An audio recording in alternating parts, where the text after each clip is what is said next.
We're going to talk a little bit about the work that we did on our major website replatforming and the impact that we had basically around our search efforts. It was not something that was small. It was definitely done by a lot of very talented people. And we want to share some results with you, but I want to set the stage a little bit because it's kind of a good story just to show you how easy website migrations can be. So, I'm being sarcastic. Just a quick question here for everyone. How many people have done sort of a 10,000 plus page website redesign? Awesome, wow, a lot of people. Fantastic, keep your hands up. How many had to do it in multiple languages across the globe? Okay. And how many people had to do a major mobile optimization at the same time, brand-wise? And then how many people thought it was easy? Oh, look at all the hands.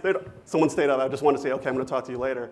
Wanted to validate how many people were as crazy as I was for signing up for this. So just a little bit about me is I lead our brand and our digital experience team, which means everything about our Motorola Solutions brand, not Motorola, the cell phones, the other company, which I'll tell you about, but Motorola Solutions brand and all our digital touch points and how our consumers, our customers, prospects all kind of deal with that. So we'll tell you this little story. I'll tell you about kind of who was involved, all the different pieces of the project, whether it was the massive changes that we were going through as a company or any of the other little details, but challenges, the solutions we face, and then how we really approached it. And then we'll bring up Bob and Steve to talk about that with some of the results and some key takeaways. So this was our great team. Bob, Steve, and also from Bright Edge Professional Services, Carla, who really also helped bring everyone together and really had brought a lot of expertise. So we couldn't have done anything without our partners here. We can't thank them enough. So let me tell you a little bit about what the environment was like and the stage we have that we're playing on here. So I mentioned something about brand repositioning. So our company, Motorola Solutions, is a public safety and smart public safety company. And so what that means is, we don't sell the cell phones. We're kind of the original company that Motorola was before cell phones got sold to Google back in 2011 and then subsequently bought by Lenovo, and who knows what's going to happen to them after. But we had a new focus last year because we were going to move a part of our business, which was our enterprise division. We're going to sell that off to a company called Zebra. They make barcode scanners. Folks familiar with Zebra? Good bunch of people. So we had a much more singular focus, and that's where we had to really focus our brand and really change the brand. Not really change it, but really hone it in on that public safety message. So everything from the radios that our police officers and firefighters, military folks use, all the way to what's in the cars, the data, the command center, all the software there, the 4G towers that we set up, that cities use exclusively. They don't use Verizon. They set up their own 4G towers, and so we set all that stuff up. So we had all this stuff happening, and we thought, oh, you know what, this is a great time to redesign the website. Why don't we do that?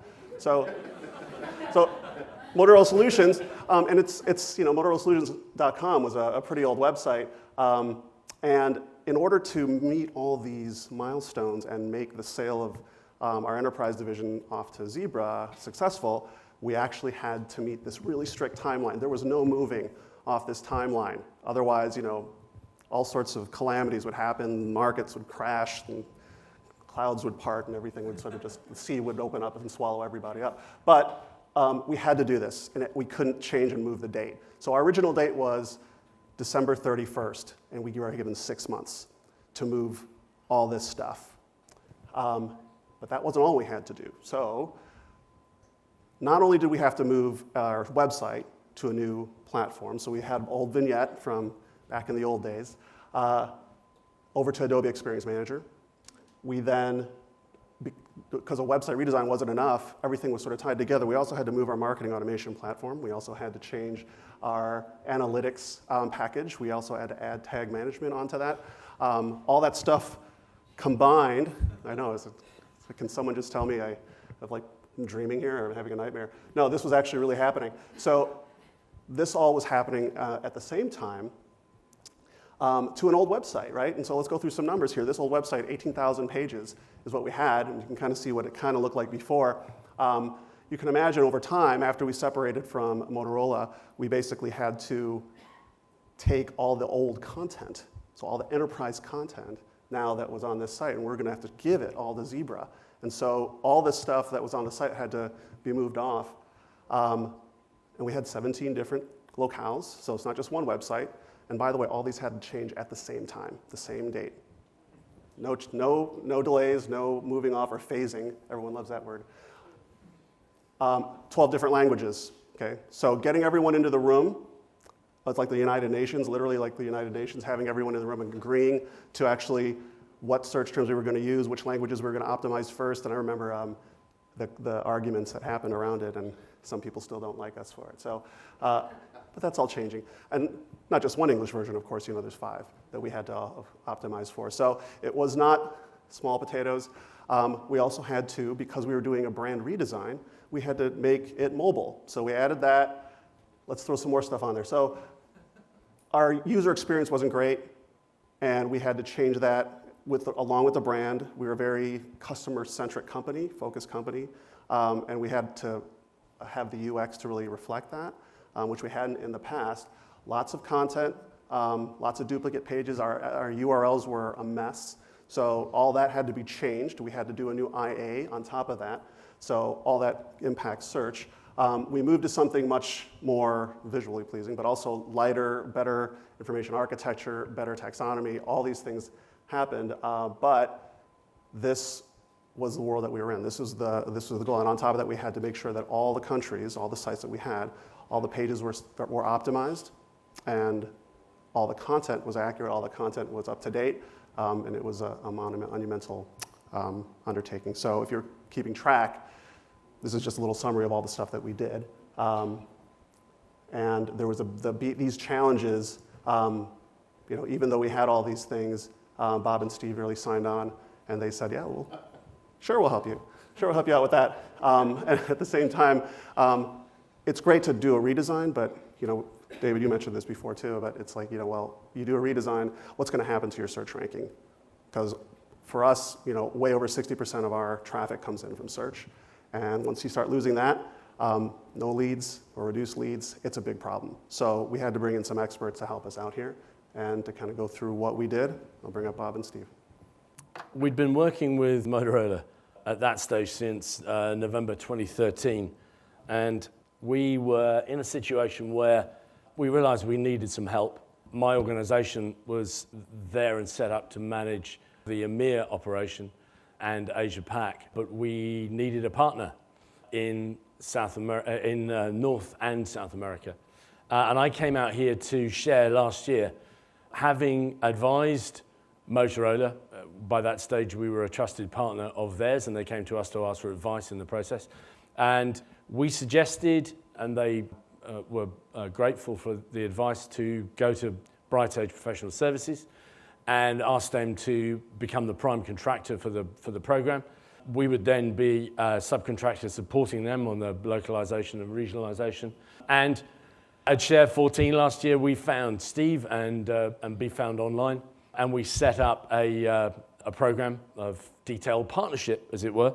So the project itself kicked off in July 2014, and that highlights a 9-month program plan, because by that stage we had said December 31st. What? So we negotiated on a fresh date of March 17th, knowing that that was it and there was no element of leeway beyond that. And we worked out by this stage, because you will recall that Share15 was in August last year, so we're already into September, and by the time contracts were put into place, we're starting this activity in November of that year. And we get into our first full-scale project meeting with all stakeholders involved on December the 1st, 2014. And that 9 months is pretty sharply evaporating. So we're going to have to focus pretty hard to get this into place and get the work done. We'd already undertaken in November the keyword analysis, created in the same style as David, a set of golden keywords which would be used across all of the different languages and across all of the different locales. And for us, really importantly, engaged with the local representatives to get them involved in that process. We gave them a set of, we translated from English and the American sites those keywords and gave them to the regions, and then asked them to participate and help us to build those out into longer and more usable and more friendly lists. But you'll see that by this stage, that March 17th deadline is coming up real fast, but we're working on it. We worked through Christmas and into January with the development of an implementation. All of that was working well. The Swan was swimming along beautifully, but we were paddling pretty hard under the waterline. That March 17th date had zero flexibility in it. December 31st was the padded date originally. March 17th, no more. We had to be done, contractually obligated to have the site ported over by March 17th. There was no more play in that date. We've pulled out what we hope are some key slides in the remaining 2.5 minutes to just show you and highlight where we're at. So let's dive straight into that. Take a look at the launch date, March 17th. See a problem here? Oops, 50% of our traffic. Well, the good news is we've got a silver lining built into this traffic, don't we, Bob? Well, you've got to bear in mind within this that, well, for those of you that can't spot it, that little line helps you to take it in. The first thing it shows is that when you cut out almost half of your website and give it to somebody else, you kind of cut out half of your traffic at the same time. No shit, Sherlock. Yeah. So what we had to do is we had to adjust for giving up 40% or so of our pages and a significant amount of our traffic. So we sort of took what was left and did the analysis against the data. So it says, so when we exclude the enterprise pages that Motorola sold off, not bad, a 21% dip in traffic, all things considered. Pretty decent given the migration and everything that went into it.